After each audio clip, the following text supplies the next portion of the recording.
The road to the tannery always seems long to him. It's a dirt road that runs straight past kilometers and kilometers of empty fields. Once there were cows, sheep, horses. Now there isn't anything for as far as the eye can see. His phone rings. He pulls over and answers the call. It's his mother-in-law, and he tells her he can't talk because he's on the road. She speaks in a low voice, in a whisper. She tells him that Cecilia is doing better, but that she needs more time. She's not ready to move back yet. He doesn't say anything, and she hangs up. The tannery oppresses him. It's the smell of wastewater, full of hair, earth, oil, blood, refuse, fat, and chemicals. And it's Signor Orami. The desolate landscape forces him to remember, to question yet again, why he's still in this line of work. He was only at the Cypress for a year after he'd finished secondary school. Then he decided to study veterinary science. His father had approved and been happy about it. But not long after, the animal virus became an epidemic. He moved back home because his father had lost his mind. Doctors diagnosed him with senile dementia, but he knows his father couldn't handle the transition. Many people suffered an acute depression and gave up on life. Others disassociated themselves from reality. Some simply committed suicide. He sees the sign, Haifu Tannery, 3 kilometers. Signor Orami, the tannery's Japanese owner, despises the road in general and loves skin in particular. As he drives along the deserted road, he slowly shakes his head because he doesn't want to remember. But he does remember. His father talking about the books that watched over him at night. His father accusing the neighbors of being hitmen. His father dancing with his dead wife. His father lost in the fields in his underwear, singing the national anthem to the tree. His father in a nursing home, the processing plant sold to pay off the debt and keep the house. His father's absent gaze to this day when he visits. He enters the tannery and feels something strike him in the chest. It's the smell of chemicals that halt the process of skin decomposition. It's a smell that chokes him. The employees work in complete silence. At first glance, it seems almost transcendental, a Zen-like silence. But it's Signor Orami who's observing them from up in his office. Not only does he watch the employees and monitor their work, he has cameras all over the tannery. He goes up to Signor Orami's office. There's never a wait. Invariably, 2 Japanese secretaries greet him and serve him red tea in a transparent mug, not bothering to ask if he'd like any. He thinks that Signor Orami doesn't look at people, but instead measures them. The owner of the tannery is always smiling, and he feels that when this man observes him, what he's really doing is calculating how many meters of skin he can remove in one piece if he slaughters him, flays him, and removes the flesh on the spot. The office is simple, sleek, but on the wall hangs a cheap reproduction of Michelangelo's The Last Judgment. He's seen the print many times, but it's only today that he notices the person holding flayed skin. Signor Orami observes him, sees the disconcerted look on his face, and guessing his dots, says the man is Saint Bartholomew, a martyr who was flayed to death. That it's a colorful detail, doesn't he think? He nods, but doesn't say a word because he thinks it's an unnecessary detail. Signor Orami talks, recites, as though he were revealing a series of indisputable truths to a large audience. His lips glisten with saliva. They are the lips of a fish or a toad. There's a dampness to him, a zigzag to his movements. There's something eel-like about Signor Orumi. All he can do is look at the owner of the tannery in silence, because essentially it's the same speech every time. He thinks that Signor Orumi needs to reaffirm reality through words, as though words created and maintain the world in which he lives. Silently, he imagines the walls of the office slowly beginning to disappear, the floor dissolving, and the Japanese secretaries vanishing into the air, evaporating. All of this he sees because it's what he wants, but it'll never happen because Signor Orumi is talking about numbers, about the new chemicals and dyes being tested at the tannery, and telling him as though he didn't already know it, how difficult it is now of this product, that he misses working of cow skin.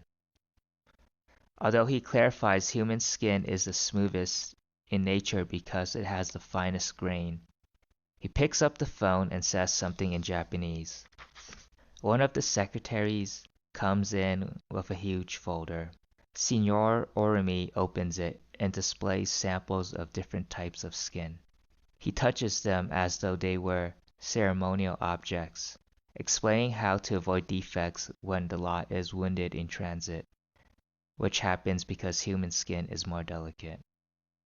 This is the first time Signor Orumi has shown him the folder. He looks at the samples of skins that have been placed in front of him, but doesn't touch them. Signor Orumi points his fingers at a very white sample with marks on it. He says it's one of the most valuable skins, though a large percentage of it had to be discarded because there were deep wounds. He repeats that he's only able to conceal superficial wounds.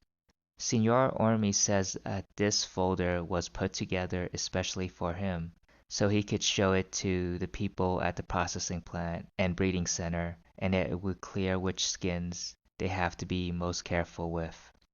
Signor Orumi stands up, gets a printout from a drawer, hands it to him, and says that he's already sent off the new designs for the cuts of skin. They still have to be perfected, though, because of the importance of the cut at the moment of flailing. Since a poorly made cut means meters of leather wasted and the cut needs to be symmetrical, Signor Orumi picks up the phone again. A secretary comes in with a transparent teapot. He gestures to the secretary and she serves more tea. Signor Orumi continues to talk to him with words that are measured, harmonious. He picks up the mug, takes a sip, though he doesn't want any. Signor Orumi's words construct a small, controlled road that's full of cracks, a road that could fracture with one inappropriate word.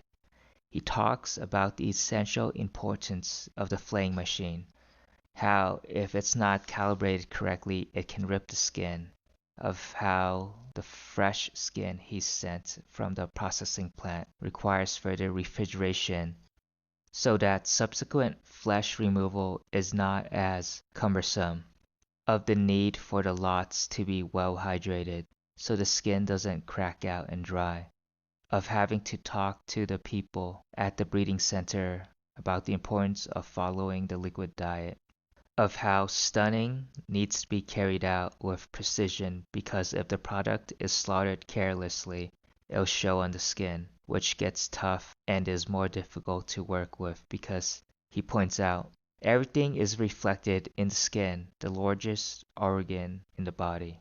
His smile never fading, Signor Orumi exaggerates the pronunciation of this sentence in Spanish, and with it ends his speech, following it with a measured silence. He knows he doesn't have to say anything to this man, just agree, but there are words that strike at his brain, accumulate, cause damage. He wishes he could say atrocity, inclemency, excess, sadism to Signor Orumi. He wishes these words could rip open the man's smile, perforate the regulated silence, compress the air until it chokes both of them. But he remains silent and smiles. Signor Orumi never accompanies him out, but this time they walk downstairs together. Before he leaves, Signor Orme stops him next to a tank of whitewash to monitor an employee handling skin that are covered in hair. They must be from a breeding center, he thinks, because the skins from the processing plant are completely hairless. Signor Orme makes a gesture. The manager appears and proceeds to yell at an employee who's removing the flesh from a fresh skin. It seems he's doing a poor job. To justify the employee's apparent inefficiency, the manager tries to explain to Signor Orme that the fleshing machine's roller is broken and they're not used to manual flesh removal. Signor Orme interrupts him with another gesture. The manager bows and leaves. They walk to the tanning drum. Signor Orme stops and tells him he wants black skins. Out of nowhere with no explanation. He lies and says that a lot will be arriving shortly. Signor Orme nods and says goodbye. Whenever he leaves the building, he needs a cigarette. Inevitably, an employee comes over to tell him horrific things about Signor Orme. Rumor has it he assassinated and flayed people before the transition, that the walls of his house are covered in human skin, that he keeps people in his basement, and it gives him great pleasure to flay them alive. He doesn't understand why the employees tell him these things. All of it's possible, he thinks, but the only thing he knows for certain is that Signor Orme runs his business with a reign of terror, and that it works. He leaves the tannery and feels relief. But then he questions yet again why he exposes himself to this. The answer is always the same. He knows why he does this work. Because he's the best and they pay him accordingly. Because he doesn't know how to do anything else. And because his father's health depends on it. There are times when one has to bear the weight of the road